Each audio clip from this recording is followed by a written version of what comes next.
The roadmap for Starship Troopers Extermination Early Access has just been released. Good day, Troopers. Spence here, and this is some welcome hype news as the developers of Starship Troopers Extermination finally released their roadmap for the game.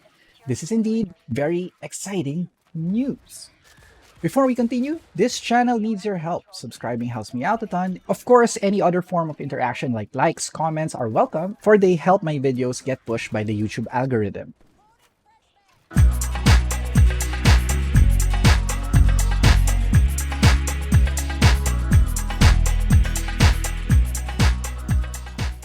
In this video, we'll go through the actual roadmap itself, and later I'll give you my thoughts and speculations about when these things get implemented.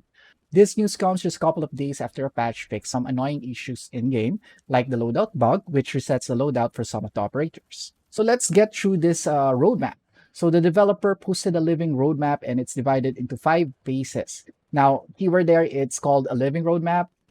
They did put out a warning that says that it is subject to change based on community feedback and development shifts, which is of course good since they consider the community. So how about adding those additional servers on the other side of the world? Because unfortunately, there is no mention of that in this roadmap. Anyway, let's check out their post before I turn sour again. Of course, we start with Phase 1, the early access launch features, Assault and Secure Mode, Arc Slam Mode. These are already in the game, so let's not delve into that any further. Phase 2 is about mutators, more info coming soon.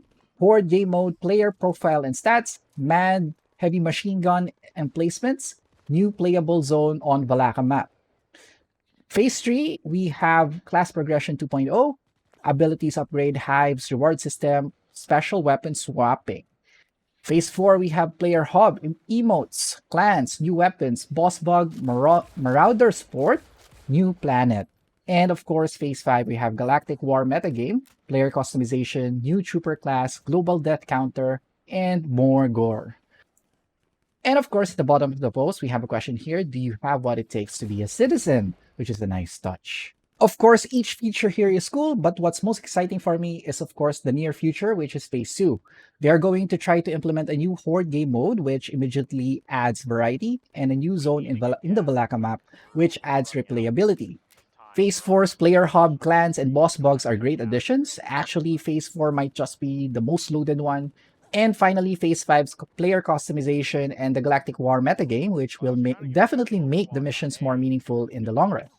So what about when, then? Unfortunately, the developer did not specify when these updates will roll out. But if we look at the original post on the early access page, about how long it would last, they did state that it will approximately take them a year. Let's go inside the pen speculation zone for a while. If there are 4 phases that have yet to be implemented and there is a year of development or early access, we should expect each of them to be implemented quarterly, which is 3 months. Wow, maths. But of course, game development isn't as straightforward as that. In fact, with all these content mentioned, I am not super enthusiastic that this game would be released in a year. So if we follow this simple maths, we should be getting Phase 2 around August. I am actually hoping that it will be earlier, as it is normal for developers to actually have more things already being worked on before the actual launch of the game. So maybe they have Phase 2 in the polishing stages, but I'm just speculating. So did you pick up the game already?